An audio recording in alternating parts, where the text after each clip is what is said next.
Let's be completely honest with ourselves. When Pixar announced Toy Story 5, half the internet rejoiced, and the other half groaned. Toy Story 3 was the perfect ending. Then Toy Story 4 came along, gave Woody a beautiful rogue farewell, and we all thought, okay, surely they are done now. But Hollywood never lets a multi-billion-dollar franchise rest in peace. Hey guys, my name is Bliss Reacts and welcome to my YouTube channel. So guys, now that Toy Story 5 is finally here, we have to ask the ultimate question. Is this a genuine, heartfelt addition to the greatest animation tetralogy in history? Or is it just a massive corporate cash grab? Today, we are diving deep into the full movie, the plot twists, the new villain, the controversial ending, and whether it's actually worth your time. Trust me, the direction they took this time, no one saw it coming.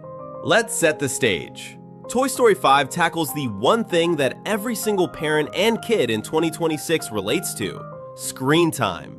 The plot kicks off with Bonnie, who is now a bit older, completely abandoning her traditional toys.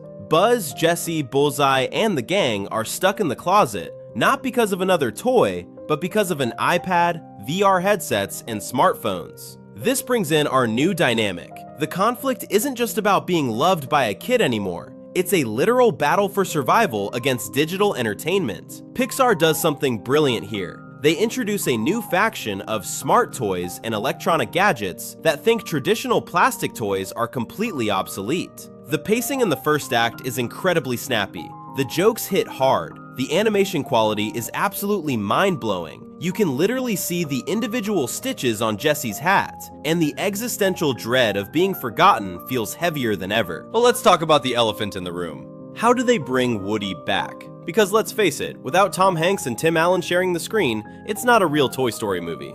If you remember the end of the fourth movie, Woody went full lost toy to live with Bo Peep. Well, without spoiling the exact mechanics, the worlds collide when Bonnie's new tech-obsessed lifestyle forces Buzz and the crew to go on a massive rescue mission into the outside world. And who do they run into? Our favorite cowboy.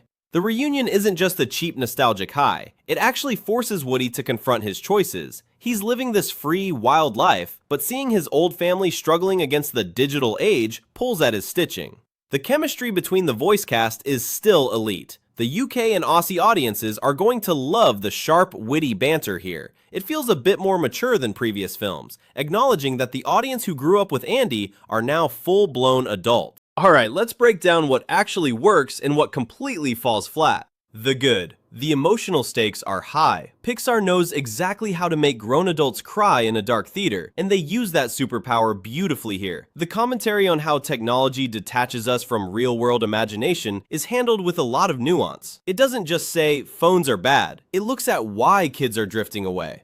The bad. The movie feels crowded. Because they had to introduce a whole new ecosystem of digital gadgets and smart toys, some of our absolute favorites, like Rex, Slinky, and the Potato Heads, get seriously sidelined. If you're hoping for a massive ensemble piece where everyone gets a shining moment, you might leave the theater a little disappointed. The second act also drags slightly when the film tries a bit too hard to be an action spy thriller rather than a character-driven emotional story. So what's the final verdict? Toy Story 5 didn't need to exist.